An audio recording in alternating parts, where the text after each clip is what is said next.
Hey, what's up, everyone? Sam Shaw here, Wall Street Mastermind. Today I'm doing Saturday, Tuesday on my phone because for whatever reason, the desktop Facebook app is having technical difficulties. So I'll try to make this quick so I don't have to hold my phone for a really, really long time. But I want to talk about an important topic today, which is what to do if you didn't get a return offer. For those of you who are interning this summer, you're a summer 2020 summer analyst. Most of you are probably coming up on your last week of the internship now. And a lot of firms have started giving out their full time offers to the interns that they want to bring back, or they're about to give out those offers very, very soon, right? So far, as I kind of expected, and I think I've talked about this in previous posts, we're seeing a much lower offer rate this year. Okay. Just anecdotally, I've already heard from two different students. One person, their group had five interns, and only one of them got return offers. So that's 20%, which is pretty horrible. The other group that I heard about, or actually the other firm that I heard about, it's more of a middle market firm. They had 15 interns across the entire firm, and I think they only gave about seven offers. Okay, so that's still less than 50%. Those odds aren't great, to be honest. Like in a normal year, um, typically you would expect, hopefully, ideally, 80 to 90% of the class to get offers, right? Um, so I just want to come on here and talk about like, hey, what do you do if you don't get an offer? Because it's looking like we'll see what the rest of the firms do, but it's looking like across the board, um, we should probably be expecting a much lower offer rate this year. Okay, so um, I think obviously, look, if you don't get an offer to return, there's no ifs or buts about it. I can't sugarcoat it. It's not a great thing. Okay, you're not obviously like my assumption is that you still want to do investment banking, and so you're gonna have to recruit again for full time, but it will be a lot more difficult to recruit when you don't get a full time offer from the firm that you just interned for, because the question that all these other firms are always going to ask is, one, did you get a return? Like one of the first questions for full time is like, hey, oh, I saw you intern this summer. Did you get a return offer? Right. And then you can't lie about the fact that you didn't get an offer because it's very easy for them to confirm whether you got an offer or not just by, asking the HR at your firm. Right. Um, but if you say no, then it begs the question of like, why didn't you get an offer? Because people start wondering like if it's because you just weren't a good intern or if it's something else. I think the good news that I will say is that it will be a lot more common this year for people to not have offers. So relative to like a normal year where if it's a normal year where 80 to 90% of people are getting return offers and you don't get one, it's pretty clear that, hey, you probably just weren't a good intern. This year, I think there will be a lot of people in the same boat as you where they didn't get an offer and it's just due to what's going on in the markets, it's due to COVID.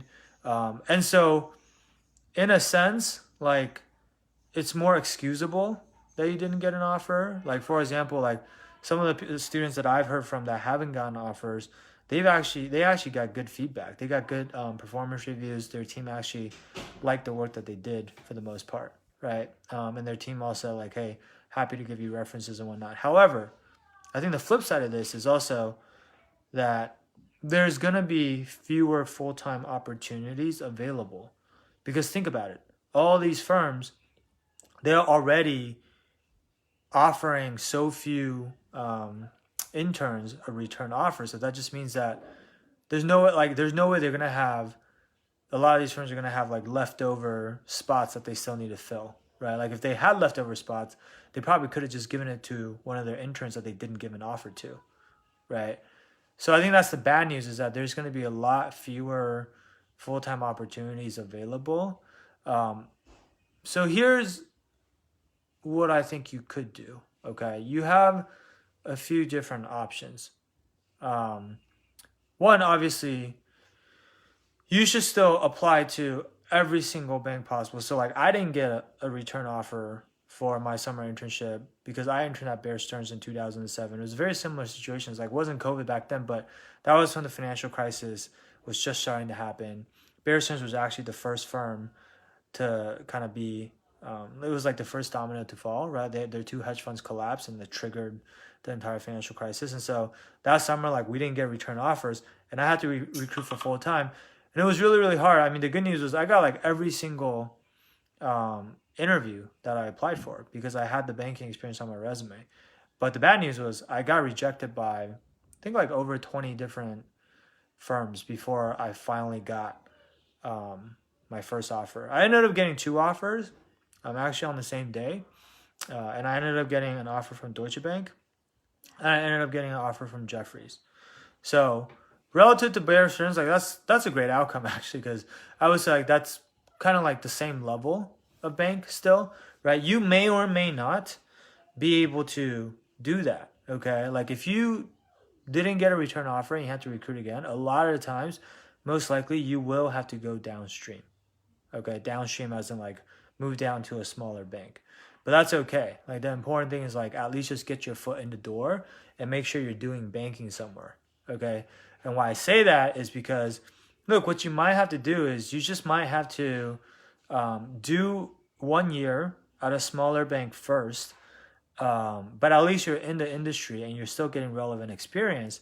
And then a year from now, let's say like COVID is passes, right, and the market recovers, what will happen for a lot of these firms is they will then ramp up hiring. They would have underhired due to COVID, and so when deal activity picks up, they're going to need more people. Right. This is why after I was at Deutsche Bank for 1 year, I was able to lateral to Morgan Stanley to their tech group because in 2009, their the deal flow started picking back up, and they actually didn't hire one; they hired two lateral analysts. Okay, so I got one of the two spots. Now, what you have to make sure you do is still one get into the best bank you could possibly get into, even if it's a smaller bank, or if not a bank, then get into the most relevant um, job you can get. So it could be like valuation, for example, right? Or it could be like transaction advisory at a big four firm, or it could be equity research, or there are a lot of different things you can do. Maybe even corporate development, although that's a little bit more on the corporate side, so maybe not as good. Or maybe you go to a small private equity firm. But my point is, there are a lot of different options, right? Aside from just bulge bracket or elite boutique banks, right? So get the most relevant experience possible at the best firm you could possibly get it at. Because if you're later on, like let's say a year down the road, you're trying to move up to a bigger and better bank, it's easier to move from a tier 2 bank to a tier 1 bank than to move from like a tier 4 bank to a tier 1 bank, right? And so the further downstream you go, the harder it is to eventually end up back at the places that you want to be at. Okay. I think what else can you do? One thing that's really, really important, by the way, make sure you get feedback from the people on your team, especially the people that you had really, really close working relationships with, like the people that you spend a lot of time working for, or maybe there's an associate or MD or VP or somebody who you feel like was kind of like a mentor figure to you, and they kind of took you under their wings during the internship. Whoever is willing to actually give you like candid feedback, because you want to know like what exactly could you have done better, um, so that you can work on those things, right? But two, also you want the candid feedback because later when you interview, like you might need to address, you probably will need to address why you didn't get the offer, and depending on what the reason is, you may or may not, you know, you might either tell them the truth, or you might not, depending on what the reason is. Okay. For example, like one student that I talked to, the reason he didn't get an offer wasn't actually because he didn't do a good job. It was because he made a really dumb mistake where he made it kind of obvious that he was thinking about switching groups. Like he didn't really want to go back to his group. And so of course his group just didn't really give him an offer, but like he confirmed that that was the reason after he talked to the MD in his group, right? But the point is, you need to, first of all, you need to know why you didn't get the offer. The other reason why that's really important is because like if they ask you about it in an interview, you need to know what to say. But also, if they go and do a reference check where they ask the firm that didn't give you an offer, you want to kind of know what the firm is going to say, because if what you say during the interview is different from what the firm corroborates, then you're going to lose some credibility, or they might think you're kind of lying, right? So you got to get your story straight. That's really important. The other thing that's really, really important is try to figure out who from your current firm is like willing to basically serve as a positive reference for you and is willing to go to bat for you. Because what you want to be able to do when you interview for full-time is when they ask you why you didn't get a full-time offer, you're gonna explain why you didn't get it, with whatever reason you came up with. And I know that's tricky, and so like if you guys need more help with that, like you guys can reach out, and if you want to work with us, we can potentially help you with that. But the important thing is you always want to say like that you're happy to provide them with references so that they can talk to people that you worked for. There's really no other way to basically help people get rid of this question in their head of like, well, did this person not get the job because they're just not a good intern, right? Like even when like I said, I got two offers, right? I got Deutsche Bank and I got Jeffries. At Deutsche Bank, a big reason why I got that offer was because I had someone who was on the team who came over from Bear Stearns, and so fortunately for me, I worked with him during the summer, and then like basically right after I left Bear Stearns as an intern, he moved over to Deutsche Bank because he kind of, I guess, had the foresight that Bear Stearns probably a sinking ship, right? So he jumped ship. But then like when I interviewed with Deutsche Bank, he was already working at Deutsche Bank, and so he actually could vouch for the work that I did as a summer intern and say, hey, actually, like Sam did a great job. It wasn't because like he was a bad intern that he didn't get an offer, right? Versus at a lot of the other places where I didn't have somebody like that, I could say whatever I want. I could tell them that, hey, it wasn't my fault. I was actually a great intern.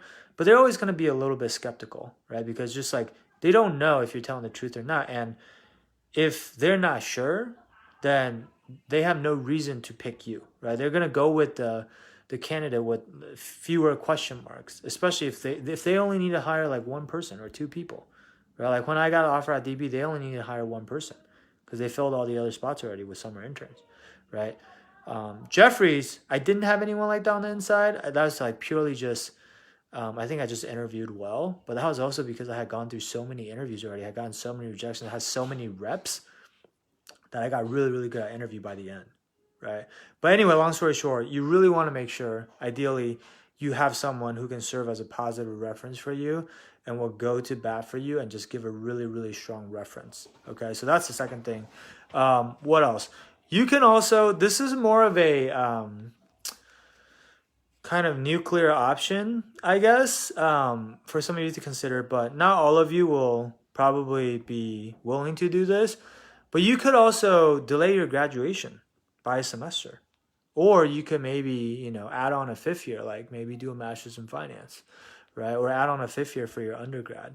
And so you were supposed to be a rising senior, but if you do that, all of a sudden you become a rising junior, right? And so now you can actually recruit again for a junior summer internship for the summer of 2021, right? Now there's obviously downsides to that, like you got to pay for an extra semester of school or extra year of school. It's going to take you longer to graduate, whatever. But hey, like it might be worth it, especially because like if you can recruit for summer 2021 and you already have this banking experience on your resume, I don't think getting an interview should be hard, right? And then getting a summer internship for summer 2021, I think it's going to be a lot easier than getting a full-time offer because there's so many more jobs, right? It's just pure math.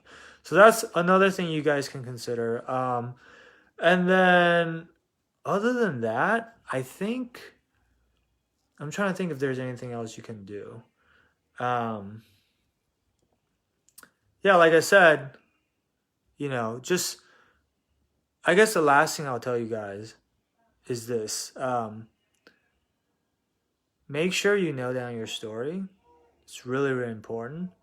But also, um, you're gonna have to network as hard as possible with all the contacts that you have at all the different places. Like you probably did a lot of networking for your summer internship recruiting, and for full time opportunities, a lot of these opportunities, because like one, it's going to be group specific, right? So it's not like they don't do full time recruiting by firm; they do it by group. So like for example, at Goldman Sachs, maybe the TMT group won't have any openings, but maybe the healthcare group will, right? Or maybe the healthcare group doesn't, but then the FIG group does. And so like it's gonna be onesie twosies here and there.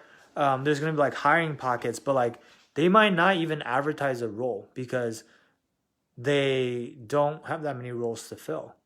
A lot of times what they'll actually do is they'll just go to the people that are already on team and they'll ask them, do you guys know anyone who's a good candidate who would be interested in this role? So if you're not like connected with the right bankers or like you're not even on their radar, then they won't even think of you when they're trying to come up with this list or when they're like referring people to their group, right? So you need to check in with as many people as possible, um, in all the different groups. Okay, treat each group at each bank as like its individual bank. Basically, that's how I would think about it. Okay, and then basically just like you need to like reconnect with them. Basically, go through networking all over again. Just like check in and see if they have any opportunities for full time. If they're planning on recruiting for full time, right? And if they do, like obviously express interest and be prepared to explain your story of what happened, obviously, right? And hope that they're willing to kind of throw your name in the hat. Um, and then actually, I lied. That wasn't the last thing. That was the second to last thing. The last thing I'll tell you guys is just something from more of a mindset standpoint. I understand how big of a setback this may feel like to you. Okay, trust me, because I've been there. Like when I didn't get my Bear Stearns return offer, I thought it was game over. I was like, it was a crazy feeling because it was like, wow, I've been working so hard, um, all throughout college. Everything was supposed to lead up to this great career in investment banking, and to fail at like this very last step, I felt like, I drove the ball all the way down to the 1 yard line and I got stuffed at the goal line, right? And I was like, oh my god, like everything's ruined or whatever. And that's probably how you're feeling right now. It's a horrible feeling. But I just want to tell you right now, like I'm a lot older now, I have a lot more perspective. I, graduated in 2008, just for those of you who are wondering how old I am. And so in hindsight, what I realized is that as bad as it may seem now, like the situation, um, it's not really as bad as you think it is. It almost never is as bad as you think it is. And then when something really good happens in your career too, by the way, like it almost is never as good as you think it is either. Just in that heat of the moment, you're gonna feel like, oh my god, it's the end of the world. But the reason why you feel that way is because, especially for a lot of you who are like these type A high achievers, all you've known your entire life is like success, success, success. Like you always been like top of the class, great student, go to great school, whatever. You might not have experienced a lot of setbacks before, but like this won't be your only setback in life. There will be more setbacks to come. We've been so conditioned to think, especially when all we've had our entire life is like a string of successes. We've been so conditioned to think that your career trajectory or your success trajectory in life is just like this straight line that goes up and to the right, right? Just like, hey, I'm going to keep getting better and better and better and better and better. In reality, success is not a straight line. Success is like, real success looks like messy. It's like this crazy squiggly line where you might take one step back, two steps forward. You might take a couple steps sideways. But like what you need to make sure is that in general, you're going in the right direction over time, right? And so like if you didn't get an offer right now, doesn't mean that your career is over. It just means that, hey, you're taking one step back, right? But look, I ended up just fine. Like I didn't get an offer from Bear, and then I got to DB. I like was super resilient about it. I didn't give up.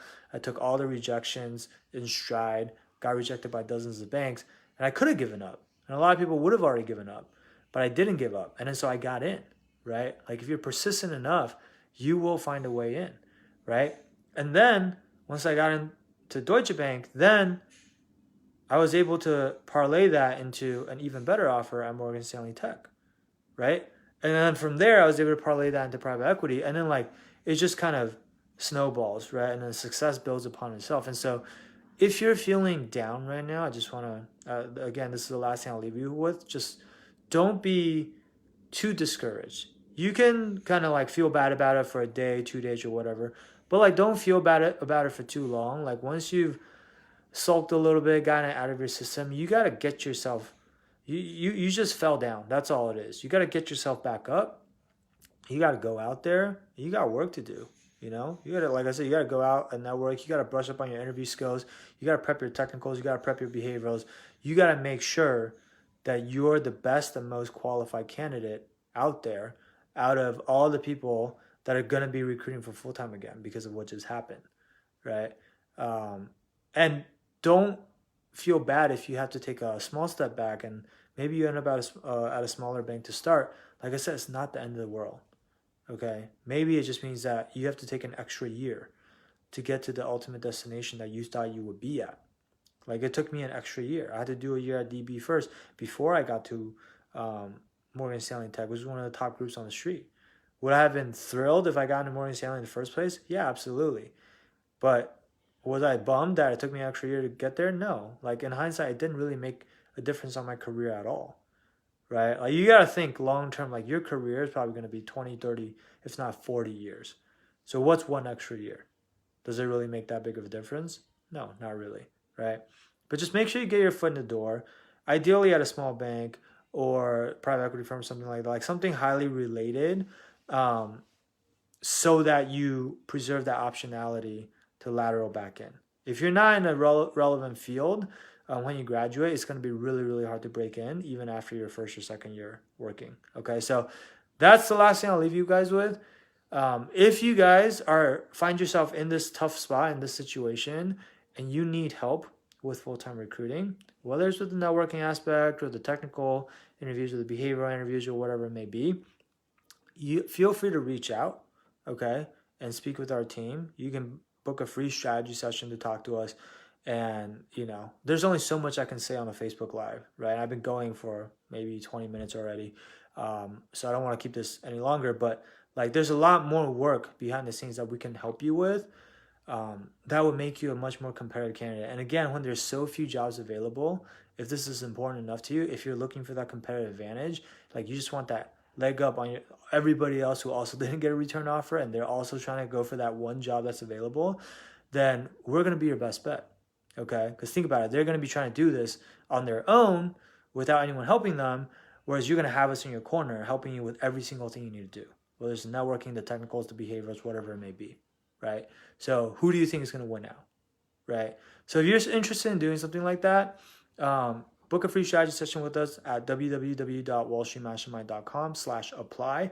I'll also drop a link in the comments after this video so that you guys can just go there and book the call. And then we look forward to speaking with you and hopefully helping you. All right. Hope this helped you guys. Best of luck to all of you. And look, if any of you want to speak to me personally, you can also message me directly on Facebook or on LinkedIn. And happy to share more about my own experiences in terms of navigating through this process. All right. All right, you guys. Have a great rest of the night. Talk to you soon. Bye.